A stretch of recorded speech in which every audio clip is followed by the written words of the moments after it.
Olá, galerinha do oitavo ano, tudo bom com vocês? Vamos lá para mais uma das nossas aulas e atividades online. Estejam atentos aí ao módulo 6, a partir da página 410. Nesta aula, nós vamos falar sobre o período regencial e as revoltas regenciais. Em nossa última aula, nós aprendemos que Dom Pedro I abdicou do trono, e ao abdicar do trono, ele deixou para seu filho herdeiro Dom Pedro II. Porém, o menino tinha só 5 anos de idade e não poderia governar ainda o Brasil. Nesse período, surgiu aí as regências. Nós vamos aprender um pouco sobre elas e entender como tudo isso aconteceu. Bora lá para a nossa aula.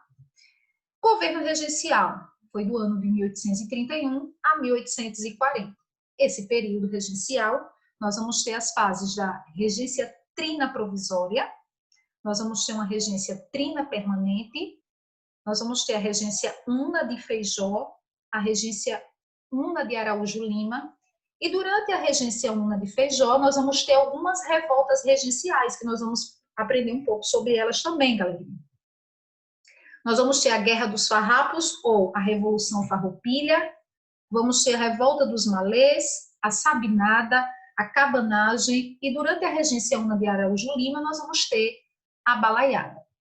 Bem, a Constituição de 1824, ela estabelecia que, caso o trono brasileiro ficasse vago e o herdeiro não pudesse assumir, o Brasil ele deveria ser governado por 3 regentes, que seria eleito por uma assembleia. E o mais velho seria o presidente, tá? Bem, vocês estão vendo aqui a imagem, Dom Pedro I passando a coroa para seu filho, porém ele ainda era um menino e não podia assumir o trono. Nessa fase de abdicação de Dom Pedro I, nós vamos ter a formação de alguns grupos políticos e vocês precisam entender o que eles defendiam, o que cada um pensava, tá? Então vamos lá. O primeiro grupo, nós vamos ter os exaltados ou farroupilhas. Esse grupo, eles defendiam a descentralização administrativa. Eles defendiam maior liberdade para as províncias e a extensão do direito do voto a todos e o fim do poder moderador.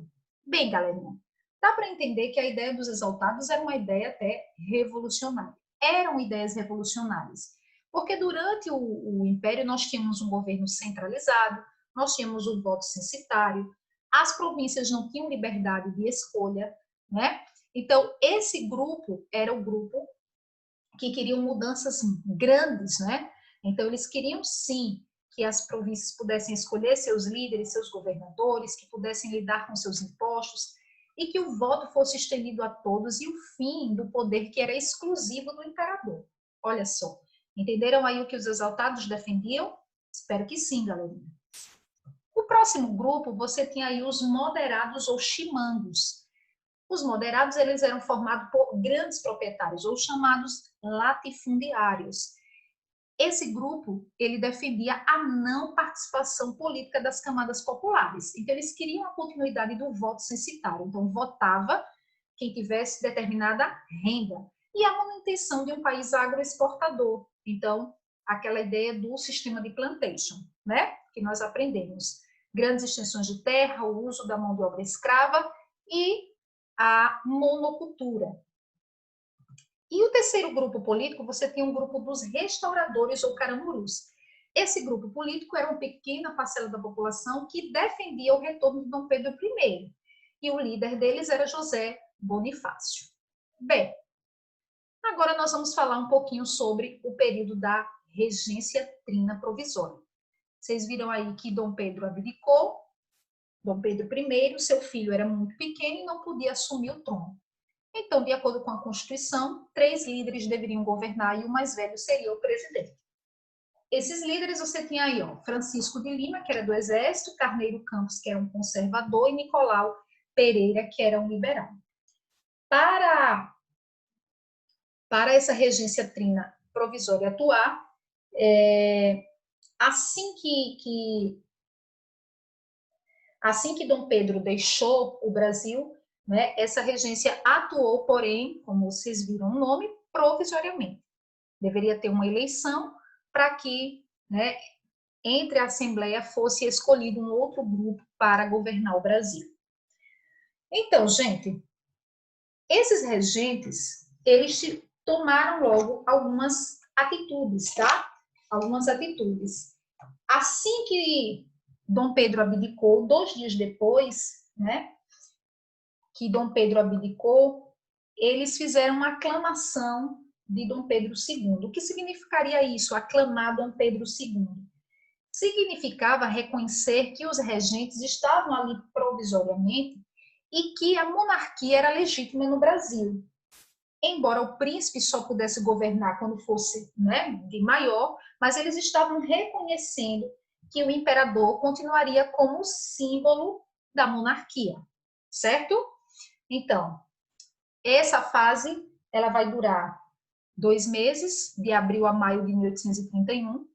Eles vão buscar estabelecer uma paz interna, eles vão conceder anistia a presos políticos, eles vão expulsar estrangeiros do exército, vai readmitir o Ministério de Brasileiros, que foi deposto por Dom Pedro. Então, foram algumas ações iniciais que eles tomaram, mas aí só durante 2 meses até ter a eleição na Assembleia para uma nova regência. Próxima regência que nós vamos ver é a regência trina permanente, que vai de 1831 a 1835. Nessa eleição, foram escolhidos aí os regentes José da Costa Carvalho, que representava o Sul, o João Braulio Muniz, representando o Nordeste, e o brigadeiro Francisco de Lima e Silva. Assim que eles assumiram, né, eles tiveram um desafio grande. Eles tinham um caráter mais liberal, menos conservador, mas eles tiveram que combater algumas revoltas. Então, esses regentes eles passaram a sofrer alguma oposição. Essa oposição vinha dos exaltados e dos restauradores. A gente aprendeu lá que os exaltados queriam mais liberdade para as províncias e os restauradores queriam o retorno de Dom Pedro I. Então, esses 2 grupos políticos começaram realmente a se mostrar oposição aos regentes da regência trina permanente. E aí, quem os regentes chamaram para combater essa oposição? O exército. Porém, gente, o exército estava insatisfeito, o exército vivia mal, o exército recebia salários baixos. Então, em vez do exército ficar ao lado dos regentes, eles se uniram aos opositores. Então, eles também se revoltaram, tá? Exigiram reformas políticas e queriam também melhores salários e o afastamento de oficiais portugueses do exército. Olha só. E aí, como eles viram que o exército naquele momento não era confiável, a regência trina permanente resolve criar uma guarda nacional em 1831. Então, Feijó ele vai criar a Guarda Nacional com o objetivo de manter a ordem, porque o exército para ele não inspirava mais confiança, tá? Não inspirava confiança também para os senhores do poder e para os senhores de terra, né? Então, a Guarda Nacional se transforma, na verdade, num órgão de repressão nas mãos do governo. Então, quem podia fazer parte da Guarda Nacional? Homens com idades de 21 até 60 anos e teriam que ter uma renda anual de 100 mil réis. Olha só, então você já pode entender que quem participava da Guarda Nacional eram homens da elite, tá? Bem, então, o governo entregou aos fazendeiros mais ricos a patente de coronel da Guarda Nacional. Então, os homens mais ricos, fazendeiros mais ricos, foram escolhidos para serem chamados de coronéis. Bem, outra coisa muito importante que aconteceu aqui durante a regência trina permanente foi a suspensão do poder moderador. Vamos falar mais adiante, tá? Essa imagem que vocês estão vendo aí era o modelo da farda dos homens da Guarda Nacional. Bem, com o objetivo também de conter as agitações e as revoltas nas províncias, né? Lembrando, galerinha, que as províncias hoje representariam os estados. Então, o governo ele vai criar um ato chamado Ato Adicional de 1834. O que foi esse ato adicional de 1834? O ato adicional de 1834, ele vai instituir a regência una. Então, a regência una é a substituição daquela regência trina. Então, você vai ter, em vez de 3 regentes, você vai ter um único regente no cargo por 4 anos. E eles vão suspender, como eu disse a vocês, nesse ato adicional, eles suspendem o poder moderador. Então, você vai ter a instituição da regência una, sai aquela regência em que você tinha 3 líderes, agora você vai ter um líder que vai ocupar o cargo por 4 anos. Bem, nesse ato adicional vão ser criadas assembleias legislativas provinciais. Então, cada província vai ter direito a ter a sua assembleia. Então, isso vai dar liberdade às províncias a criar algumas leis, a decidir sobre os impostos, sobre os seus gastos.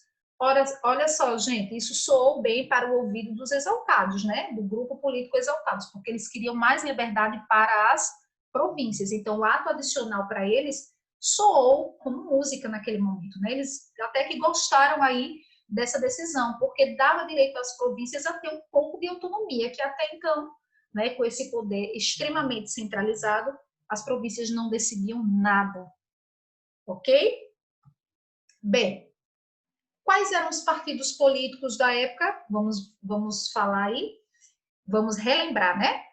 Nós tínhamos os restauradores, que queriam a volta de Dom Pedro, nós tínhamos os exaltados, eles, na verdade, representavam um movimento mais revolucionário, porque eles desejavam uma república, né? Vocês viram lá que eles queriam voto para todos, fim do poder moderador, autonomia administrativa para as províncias, um poder descentralizado, então eles queriam uma república, certo? E os moderados, que queriam, na verdade, a manutenção da monarquia, estavam ali, ó, só observando, né, a monarquia e queriam manter, na verdade, os seus interesses com o governo monárquico também.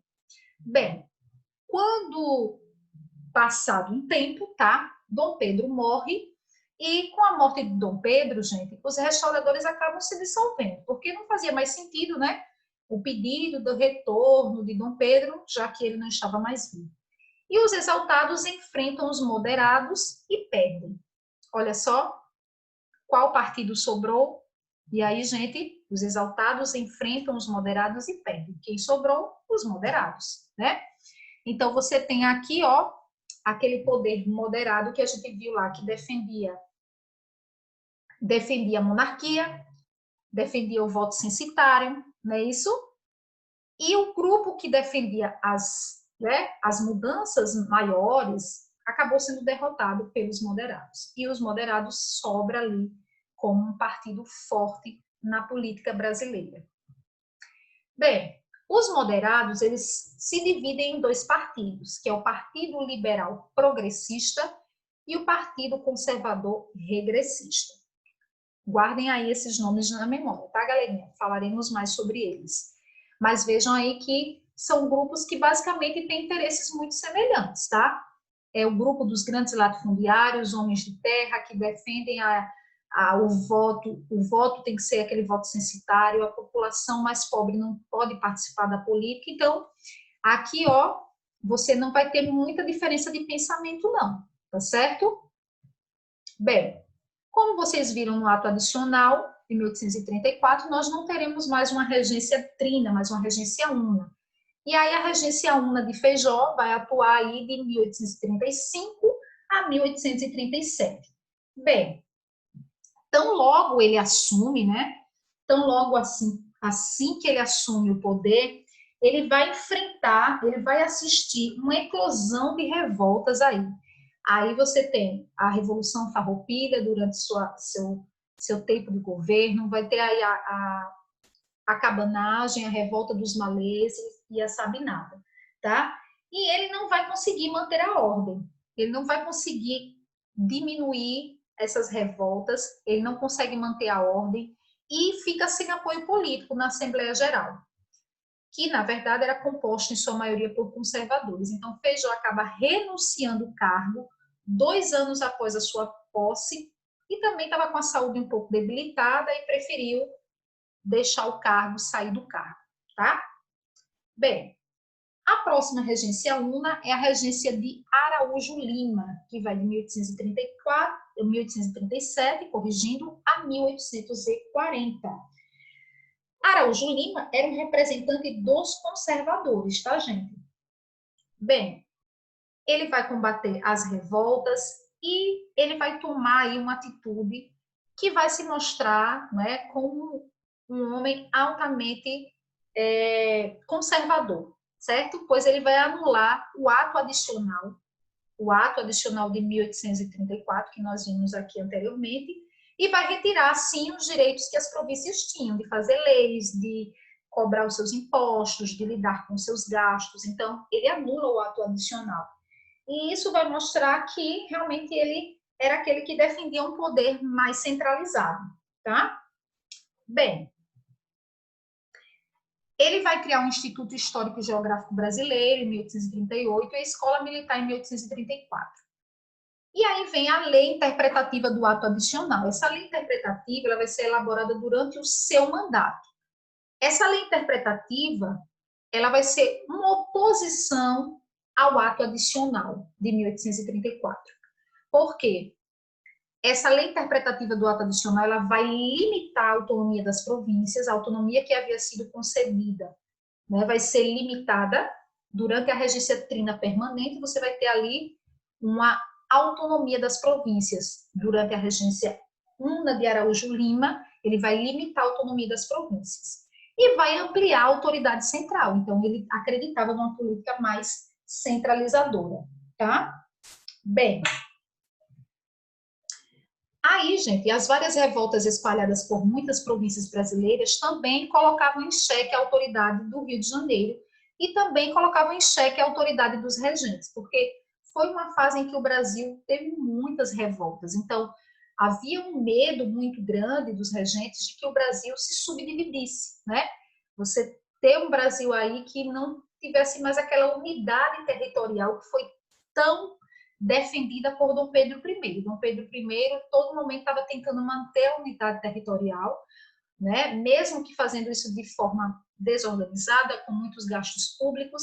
E aí, durante o período das regências, enquanto Dom Pedro era, né, um menino, uma criança, o governo das regências viveu muitas revoltas, muitas lutas em várias províncias, e a autoridade dos regentes foi colocada em xeque.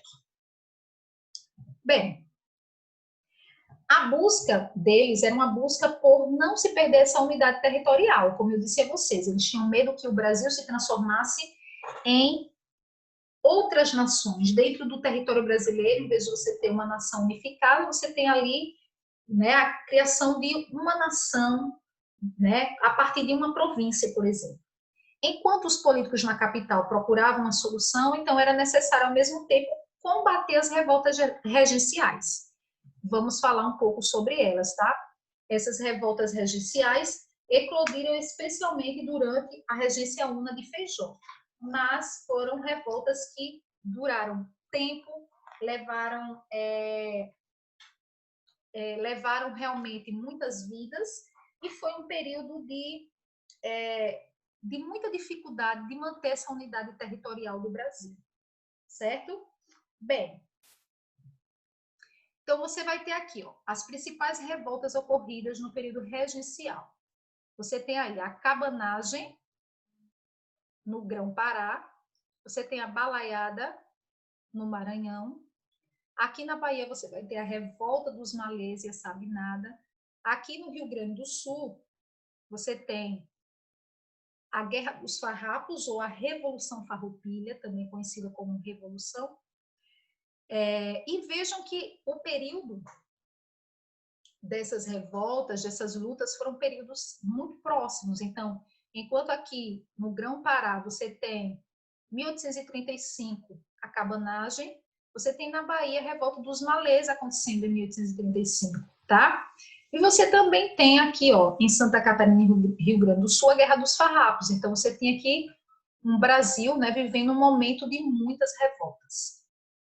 Bem, o que essas revoltas que eclodiram na nação, o que elas queriam, o que elas desejavam? A maioria delas queriam maior autonomia para as províncias, muitos desses grupos queriam uma vida melhor. Diferente do grupo dos farrapos, né, que apesar de ter esse nome, nós vamos entender por quê.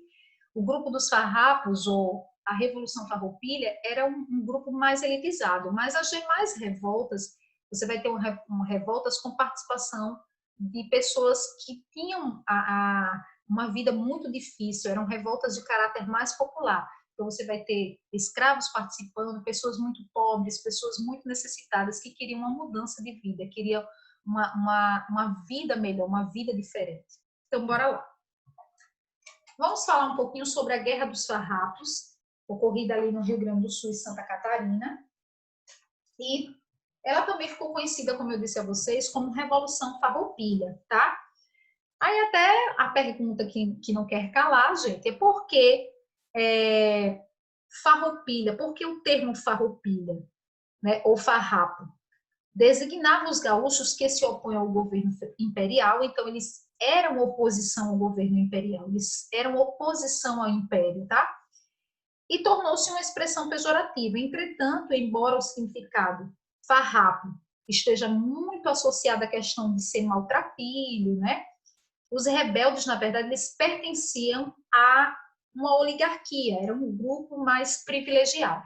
Então, de todas essas revoltas que nós vamos estudar, o grupo mais privilegiado que nós temos aqui é esse grupo aqui da região do Rio Grande do Sul e Santa Catarina, tá? Bem, ela foi diferente das demais revoltas regenciais, certo? Foi sim, porque enquanto nas outras revoltas você vai ter as camadas populares, os escravos participando, né, se rebelando contra o governo, no extremo sul do país, os rebeldes, esses rebeldes aqui, ó, do Rio Grande do Sul, de Santa Catarina, eram homens da classe dominante gaúcha. Ok, gente? Então, lá no Rio Grande do Sul, esse grupo, né, o Rio Grande do Sul, na verdade, a região do Rio Grande do Sul, ela desempenhava dois papéis diferentes. Eles defendiam as fronteiras brasileiras na região platina e também abasteciam o mercado interno produzindo charque, carne salgada e seca ao sol. Aquela carne salgada, né, que a gente tão bem conhece. Mas os gaúchos, eles alimentavam, na verdade, um sentimento de independência em relação ao governo central. Eles queriam autonomia, sim, para a província, tá? E eles exigiam também a redução do preço do sal. Então, eles queriam autonomia provincial, eles queriam a formação de uma república independente, certo? As causas desse movimento foi realmente esses impostos exigidos para a produção do charque. Por quê? Esses impostos acabaram abrindo, né, para o mercado estrangeiro, porque o charque uruguaio vinha para o Brasil com uma taxa mais barata de imposto, e aí o charque brasileiro concorria com o charque uruguaio, e o charque uruguaio estava mais barato.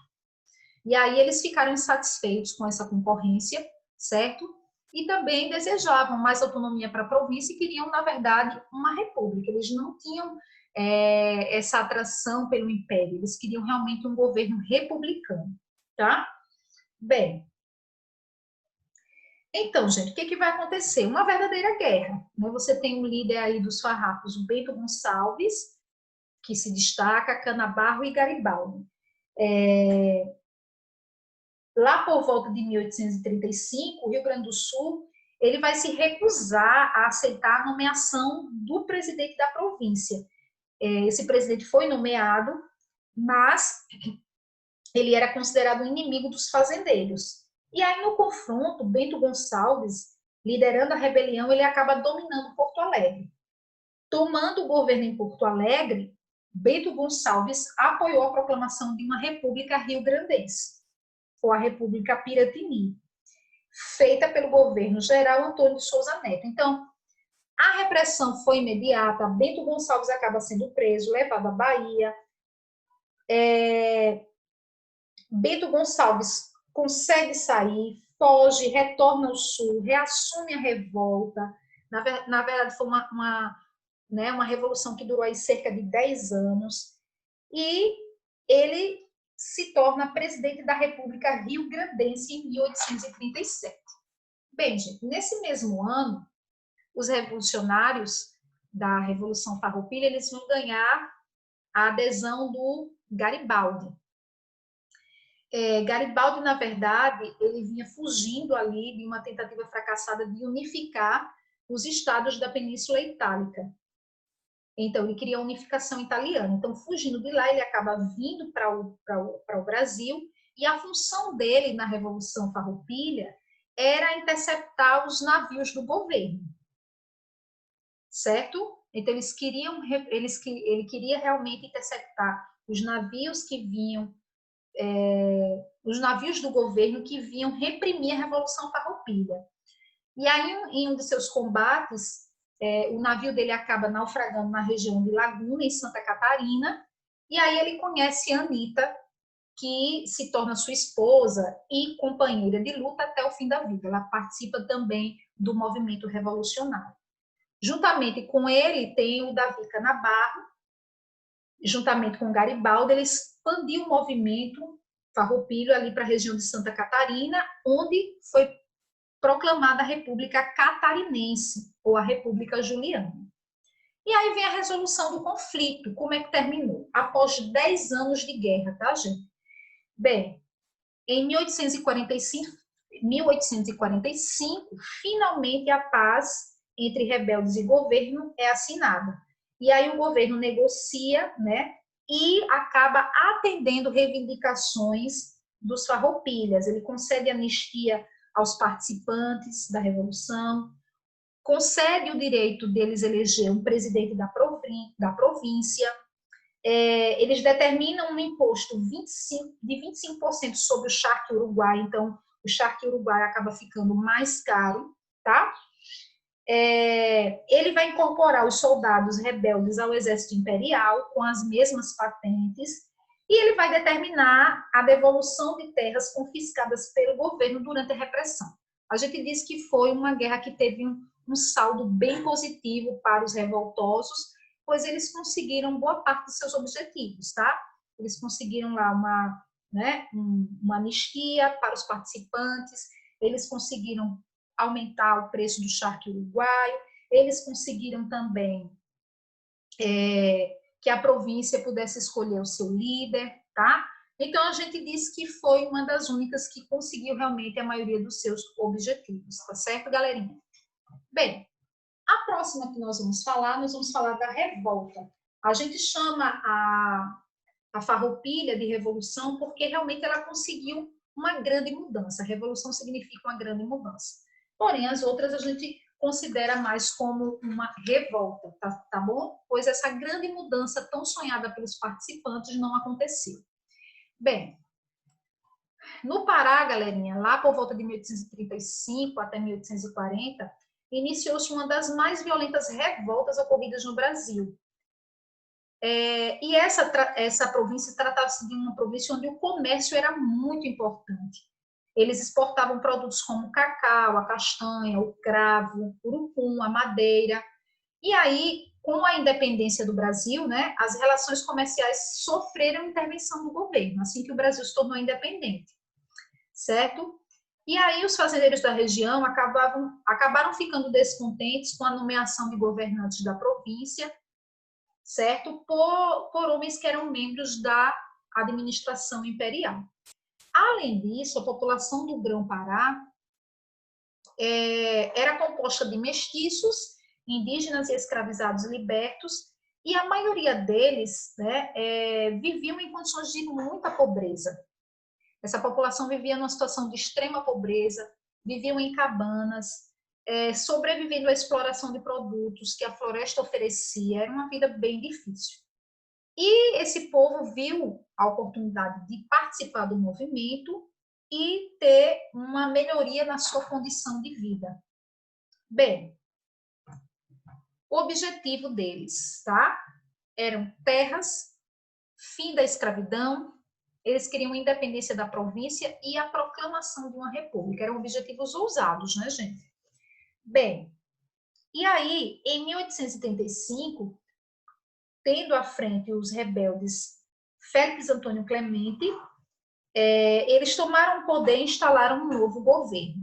Então, Antônio e Francisco, também conhecido como Francisco Vinagre, eles assumiram o controle político e, temendo revoltas populares, eles aproximaram-se do governo central. E iniciou, na verdade, uma repressão sobre os seus antigos companheiros. Então, em vez de eles ficarem ao lado do grupo dos revoltosos, né, esses líderes ficaram ao lado do governo central e começaram a perseguir os seus antigos companheiros. E esse líder, o Francisco Félix Antônio Clemente, acabou sendo considerado um traidor. E aí ele foi deposto e executado em fevereiro de 1835. Assim como seu antecessor, o novo governador declarou-se fiel ao Rio de Janeiro. Olha só. E aí, gente, o que é que vai acontecer? As lutas continuaram. Eles não desistiram de lutar, tá? Porém, alguns grupos que estavam dentro da revolta, eles temiam a radicalização do movimento, eles temiam que o movimento conseguisse tudo o que eles desejavam. Inclusive, alguns participantes do grupo queriam, na verdade, o fim da escravidão, né? E aí o governo, né, esses grupos que tinham medo do fim da escravidão, pois usavam a mão de obra escrava, o governo regencial ele vai mandar um forte aparato militar para combater a revolta. E aí, em agosto de 1835, os rebeldes fogem para o interior da província, sob a liderança de Eduardo Angelim e Antônio Vinagre. E eles se reorganizaram, retomaram o poder provincial. No combate, o Antônio Vinagre acaba sendo morto. E aí, em abril de 1836, o governo inicia uma repressão atacando os cabanos, tanto por terra quanto por mar. Derrotados, os rebeldes acabaram se refugiando no interior, a luta lá prosseguiu, e aí os perseguidos sofreram inúmeras punições, torturas, açoites, até a morte, né? Então você vai ter aí um saldo muito violento, onde houve aí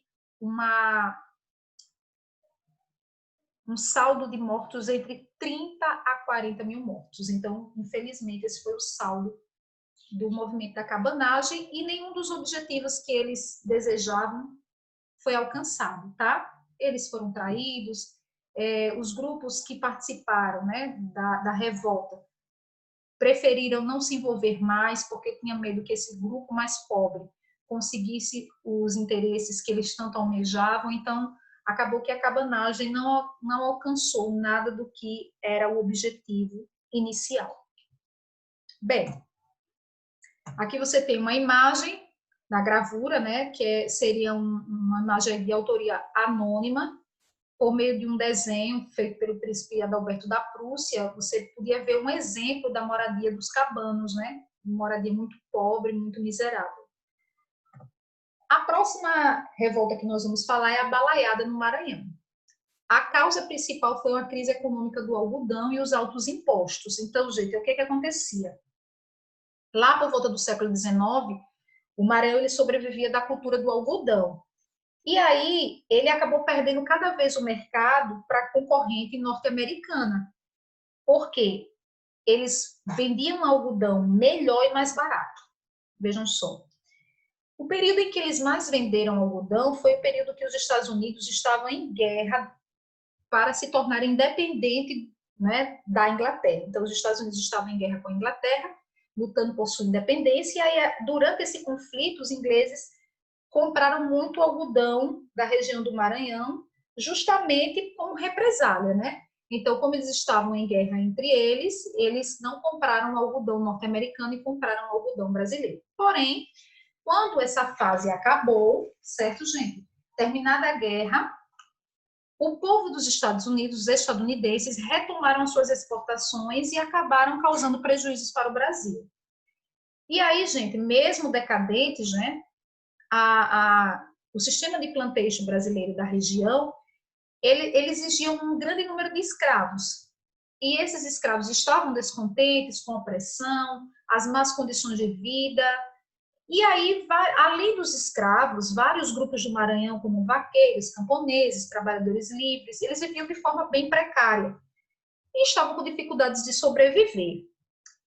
Então, o descontentamento desse grupo, né, desses trabalhadores livres, camponeses, estava muito relacionado à opressão que eles sofriam dos donos de terra, dos proprietários de terra. Por quê?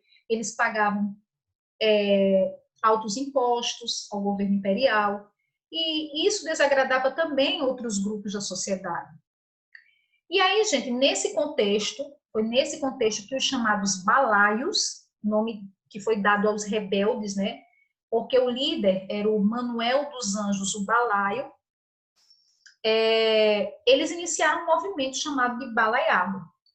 E aí os vaqueiros liderados por Raimundo Gomes, conhecido como Cara Preta, e milhares de escravizados refugiados em quilombos, comandados por Negro Cosme, também participaram da revolta. Olha só. E qual era o objetivo deles? Eles queriam substituir o presidente da província e eles queriam o fim da escravidão.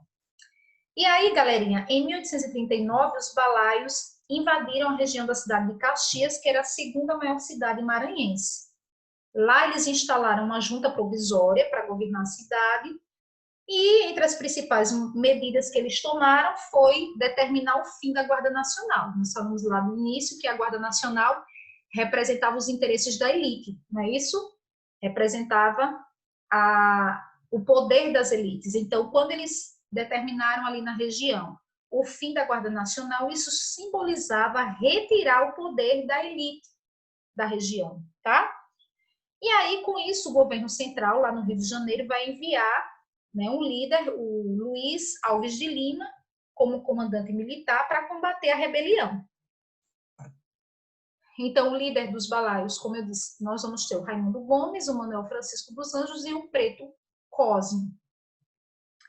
E aí, gente, sob seu comando, a cidade de Caxias acabou sendo retomada, os balaios foram massacrados, seus líderes perseguidos e mortos. Olha só. Qual foi o fim da balaiada? A gente vai ter aí uma condenação, a gente vai ter prisão e morte de cerca de 12 mil pessoas. Então, nenhum dos objetivos também aqui foi alcançado, né? E o povo continuou realmente sofrendo as dificuldades que existiam ali no Maranhão. Muita pobreza, muita opressão dos latifundiários, pois o grupo dos latifundiários também oprimia a população mais pobre.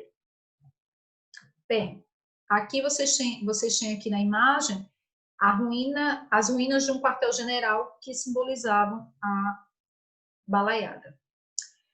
Agora nós vamos falar de outro movimento, a Sabinada, certo, gente? A Sabinada ocorreu na região da Bahia, e a causa era não aceitar os governantes, também que eram governantes impostos. Vejam só, que na maioria, né, em todas essas revoltas que nós viemos falando até agora,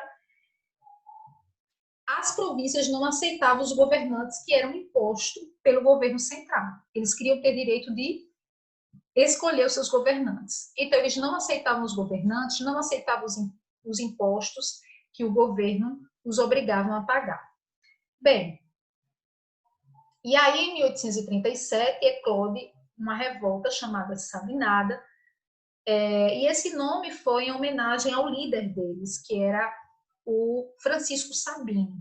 O objetivo deles principal era a proclamação de uma república e separar a Bahia até que Dom Pedro II atingisse a maioridade. Então, vejam, eles queriam, na verdade, proclamar uma república por um tempo, até que Dom Pedro atingisse a maior idade. Então, o que os rebeldes exigiam? Mais autonomia da província. E esse grupo que participou, eles representavam, na verdade, as camadas médias urbanas, que eram jornalistas, profissionais liberais, intelectuais. A Sabinada, ela recebeu a adesão de militares também, porque os militares reclamavam dos baixos salários. E o recrutamento para lutarem lá no Rio Grande do Sul foi outro fator, né, que eles não aceitaram, porque o exército acabou simpatizando com a luta dos gaúchos na Revolução Farroupilha. E aí, gente, a capital, Salvador, foi tomada e os rebeldes proclamaram uma república baiense que seria livre e independente e que teria uma duração prevista até a maioridade do príncipe herdeiro, tá? Então, eles queriam proclamar essa república por um tempo. Embora eles tenham chegado até a instituir uma assembleia, tratava-se de uma revolta que não deixava de apoiar a monarquia, é o que vocês estão vendo, né? Eles continuavam sim apoiando a monarquia, eles queriam uma república provisória. Aí veio a repressão. A repressão inicialmente veio por meio da articulação da Guarda Nacional, né? A Guarda Nacional foi chamada para reprimir o movimento e, posteriormente, o governo central vai adotar medidas também para conter o movimento. A cidade de Salvador chegou a ser cercada e ficou até desabastecida. Muitos foram aprisionados, muitos rebeldes foram aprisionados, né? E aí você vai ter cerca de 1.200 pessoas mortas e 3.000 presas. Então, foi um saldo bem negativo aí, tá? E, por fim, nós vamos falar da revolta dos malês, também ocorrida na Bahia. Essa revolta é uma revolta muito conhecida porque foi uma revolta de escravos, tá?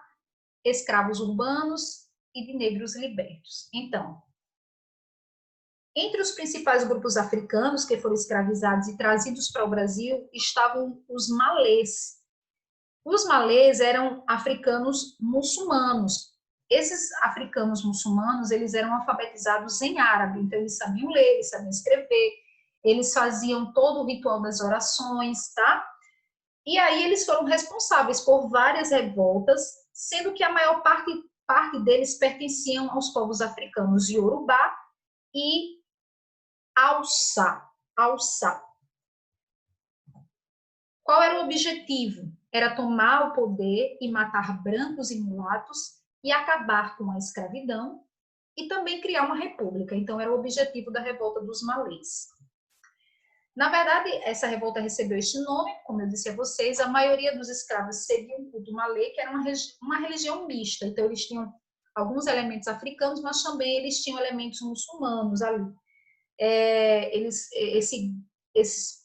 Essa região da África, né, onde habitavam o povo do culto malê, foi evangelizada por árabes muçulmanos e eles acabaram vindo para o Brasil como escravos, mas eles tinham um conhecimento ali de escrita, né, um conhecimento mais amplo do que alguns outros escravos que vieram para outras regiões do Brasil.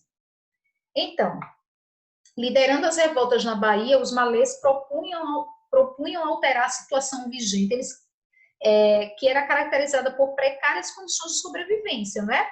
Então, eles sofriam violência, o trabalho pesado, eles também encontraram muitas dificuldades, perseguição por causa da religião deles, a religião de matriz africana, o preconceito em razão da cor da sua pele. E aí foi nesse cenário, no mesmo ano da cabanagem no Pará e da Guerra dos Farrapos no Rio Grande do Sul, que eclodiu na Bahia a revolta dos malês, reunindo diversos povos africanos na maior revolta escravista do Brasil. O evento ele foi marcado para o dia 25 de janeiro, durante uma comemoração da festividade de Nossa Senhora da Guia, que era um domingo, era um dia de festa, né? A vigilância estaria meio relaxada, então eles acharam que seria o melhor dia para a eclosão ali do evento. E aí o plano deles era atacar de surpresa, tomar a cidade de Salvador, mas o movimento acabou sendo traído. Foi traído por um dos que participavam do grupo, que havia sido liberto. E aí ele denunciou o plano e eles foram alertados, né? Os líderes, o governante local foi alertado, que acabou reprimindo a revolta dos malês. Nós temos aí o líder Manuel Calate e escravos do Islã.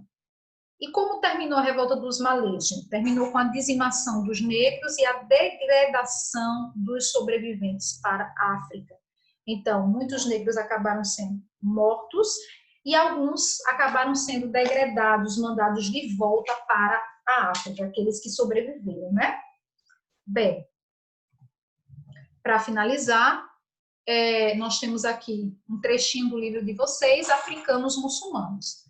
O termo malês refere-se a africanos muçulmanos de vários povos, eles eram alfabetizados em árabe.